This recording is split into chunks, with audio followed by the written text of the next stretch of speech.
नमस्कार। आज के मुख्य समाचार। मुख्यमंत्री जयराम ठाकुर ने कहा, प्रदेश सरकार श्रमिक वर्ग के कल्याण के लिए प्रतिबद्ध। राज्यपाल बंडारू दत्तात्रेय ने केंद्रीय अनुसंधान संस्थान कसौली द्वारा कोरोना महामारी के दौरान किए गए कार्यों को सराहा। केंद्र सरकार ने जल जीवन मिशन के तहत प्रदेश के लिए इस वर्ष 1400 करोड़ रुपए से अधिक की राशि की मंजूर। और लाहौल स्पीति जिला के जिस्पा से दिल्ली के लिए वोल्वो बस सेवा शुरू। 18 वर्ष से अधिक आयु वर्ग के लिए सरकारी केंद्रों पर निःशुल्क राष्ट्रव्यापी कोविड टीकाकरण अभियान जारी है। युवा श्रोताओं से हमारा आग्रह है कि स्वयं कोविड रोधी टीका लगवाएं और अन्य लोगों को भी इसके लिए प्रोत्साहित करें। कोविड स्वास्थ्य के लिए खतरा बना हुआ है, ऐसे में एहतियाती उपायों के पालन में कोताही न बरतें। जब तक जरूरी न हो घर से बाहर न निकलें और इन 3 आसान उपायों का पालन करें। मास्क लगाएं, 2 गज की सुरक्षित दूरी बनाए रखें, हाथ और मुंह साफ रखें।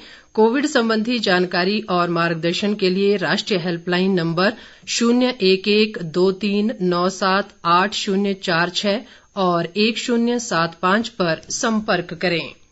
अब समाचार विस्तार से। मुख्यमंत्री जयराम ठाकुर ने कहा है कि प्रदेश सरकार श्रमिक वर्ग के कल्याण के लिए प्रतिबद्ध है और उनके सामाजिक व आर्थिक उत्थान के लिए कई योजनाएं शुरू की गई हैं। आज शिमला में भारतीय मजदूर संघ के राज्य स्तरीय वार्षिक अधिवेशन के 2 दिवसीय उद्घाटन सत्र को संबोधित करते हुए मुख्यमंत्री ने ये बात कही। जयराम ठाकुर ने कहा कि भारतीय मजदूर संघ ने श्रमिकों के कल्याण और उनके अधिकारों की रक्षा के लिए सराहनीय प्रयास किए हैं। मुख्यमंत्री ने कहा कि प्रदेश सरकार ने दैनिक वेतनभोगी कर्मचारियों के दैनिक वेतन को इस वर्ष अप्रैल माह से 275 रुपए से बढ़ाकर 300 रुपए किया है।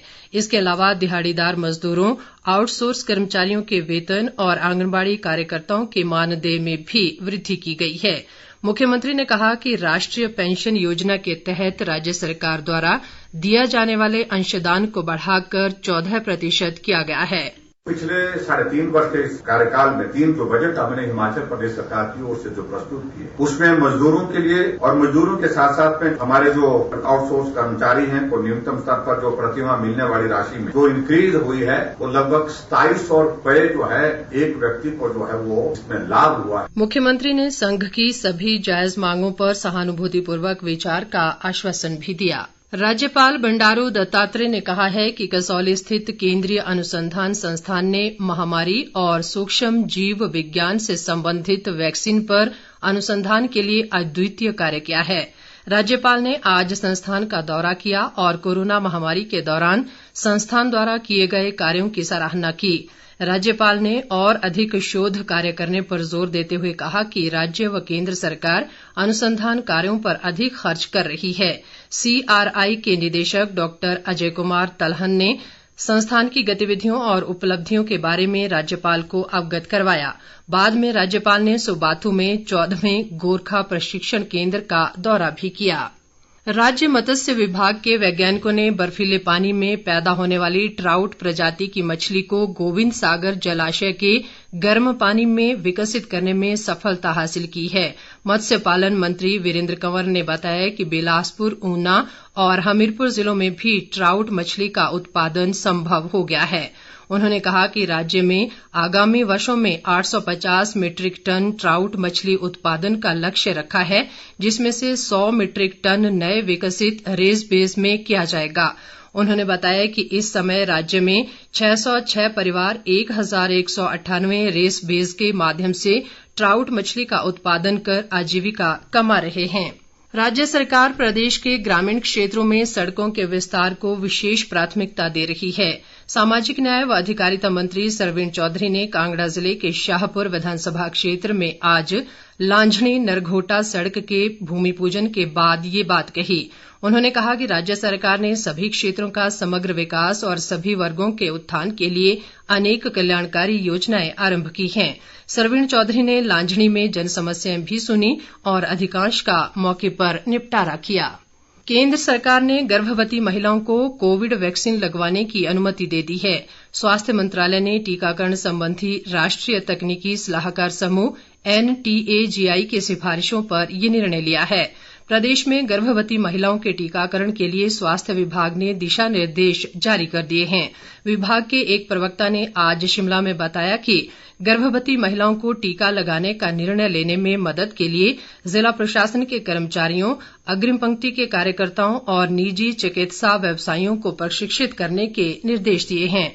प्रवक्ता ने कहा कि अग्रिम पंक्ति के कार्यकर्ता गर्भवती महिलाओं के घर जाकर उन्हें जरूरी परामर्श देंगे और स्वास्थ्य विभाग के कर्मचारियों द्वारा टीकाकरण पंजीकरण प्रक्रिया में उनकी मदद की जाएगी। जल शक्ति मंत्री महेंद्र सिंह ठाकुर ने कहा है कि केंद्र सरकार ने जल जीवन मिशन के तहत प्रदेश के लिए इस वर्ष सबसे अधिक 1405 करोड़ रुपए स्वीकृत किए हैं।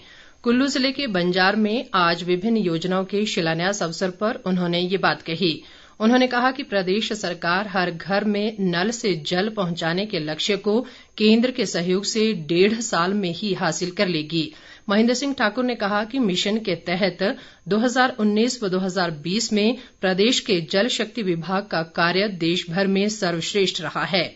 उन्होंने विभाग के अधिकारियों को बंजार के ऊपरी क्षेत्रों के लिए 50 करोड़ रुपए का पायलट प्रोजेक्ट तैयार करने के निर्देश दिए ताकि गर्मियों के दौरान लोगों की पेयजल समस्या हल हो सके। महेंद्र सिंह ठाकुर ने नगर पंचायत बंजार को सीवरेज से जोड़ने के लिए 10 करोड़ रुपए की योजना स्वीकृत करने की घोषणा भी की। इस मौके पर शिक्षा मंत्री गोविंद ठाकुर ने कहा कि बंजार विधानसभा क्षेत्र में पिछले 3.5 वर्षों में अभूतपूर्व विकास कार्य हुए हैं। लाहौल स्पीति जिला के जिस्पा से दिल्ली के बीच आज से अटल टनल रोहतांग होकर वॉल्वो बस सेवा शुरू हो गई है। तकनीकी शिक्षा व जनजातीय विकास मंत्री रामलाल मारकंडा ने आज इस बस सेवा को हरी झंडी दिखाकर रवाना किया। इस अवसर पर रामलाल मारकंडा ने कहा कि पथ परिवहन निगम ने लाहौल स्पीति से पहली बार वॉल्वो बस सेवा शुरू की है। उन्होंने कहा कि इस बस सेवा से घाटी में पर्यटन को बढ़ावा मिलेगा। मारकंडा ने कहा कि जिस्पा, केलंग, मनाली, दिल्ली के बीच करीब 684 किलोमीटर की दूरी का ये देश का सबसे लंबा रूट होगा। उन्होंने मनाली से चंद्रताल के लिए पथ परिवहन निगम की बस सेवा का शुभारंभ भी किया। खाद्य आपूर्ति मंत्री राजेंद्र गर्ग ने पार्टी पदाधिकारियों से केंद्र व राज्य सरकार द्वारा चलाई जा रही योजनाओं को लोगों तक पहुंचाने का आह्वान किया है। वे आज ऊना के जिला स्तरीय ई चिंतन सत्र में वर्चुअल रूप से मुख्य वक्ता के रूप में बोल रहे थे। राजेंद्र गर्ग ने कहा कि प्रधानमंत्री नरेंद्र मोदी किसान हित में कार्य कर रहे हैं और किसानों की आर्थिकी में सुधार के लिए नया कृषि कानून बनाया गया है।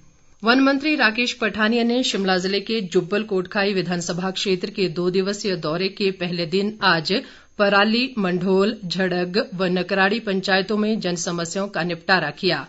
इस अवसर पर उन्होंने कहा कि क्षेत्र के पूर्व विधायक स्वर्गीय नरेंद्र बरागटा के ड्रीम प्रोजेक्ट्स को सरकार इसी कार्यकाल में पूरा करेगी। राकेश पठानिया ने कहा कि पिछले 3 वर्षों में क्षेत्र के तहत 95 FCA अनुमोदन प्राप्त हुए हैं, जबकि अन्य अनुमोदन 1 सप्ताह के भीतर मिलने की उम्मीद है। प्रदेश कांग्रेस ने बढ़ती महंगाई के विरोध में आज सोलन में पार्टी अध्यक्ष कुलदीप राठौर की अध्यक्षता में जन आक्रोश रैली निकाली। इस दौरान कांग्रेस नेताओं ने भाजपा सरकार पर महंगाई बढ़ाकर लोगों को परेशान करने का आरोप लगाया। कुलदीप राठौर ने कहा कि पेट्रोल व डीजल सहित खाद्य पदार्थों की कीमतें आसमान छू रही हैं, लेकिन सरकार इस बारे में कोई उचित कदम नहीं उठा रही है। प्रदेश विश्वविद्यालय शिमला के रक्षा और सामरिक अध्ययन विभाग ने PG पाठ्यक्रम में प्रवेश के लिए आवेदन आमंत्रित किए हैं। इस उभरते और गतिशील विषय में दाखिला लेने के लिए किसी भी पृष्ठभूमि से स्नातक या अंतिम वर्ष के कॉलेज के विद्यार्थी 12 जुलाई से पहले विश्वविद्यालय की वेबसाइट पर ऑनलाइन आवेदन कर सकते हैं। विश्वविद्यालय के कुलपति प्रोफेसर सिकंदर कुमार ने ये जानकारी देते हुए बताया कि ये विषय विद्यार्थियों में राष्ट्रीय हितों की बेहतर समझ विकसित करेगा और इससे रक्षा व सामरिक अध्ययन में रोजगार के अवसर भी मिलेंगे। प्रदेश में कोरोना संक्रमण के मामलों में लगातार कमी दर्ज की जा रही है और मृत्यु दर में भी गिरावट आई है। प्रदेश में आज कोरोना के 115 नए मामले सामने आए हैं, जबकि 243 संक्रमित इस दौरान स्वस्थ भी हुए हैं। राज्य में कोरोना के कुल मामलों की संख्या 2,02,555 तक पहुंच गई है, जिनमें से 1,446 सक्रिय मामले हैं। प्रदेश में कोरोना से अब तक 3,466 लोगों की मृत्यु हुई है। अंत में मुख्य समाचार एक बार फिर। मुख्यमंत्री जयराम ठाकुर ने कहा, प्रदेश सरकार श्रमिक वर्ग के कल्याण के लिए प्रतिबद्ध। राज्यपाल बंडारू दत्तात्रेय ने केंद्रीय अनुसंधान संस्थान कसौली द्वारा कोरोना महामारी के दौरान किए गए कार्यों को सराहा।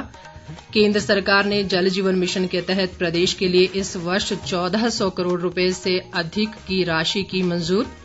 और लाहौल स्पीति जिला के जिस्पा से दिल्ली के लिए वॉल्वो बस सेवा शुरू। इसके साथ ही ये समाचार बुलेटिन समाप्त हुआ। नमस्कार।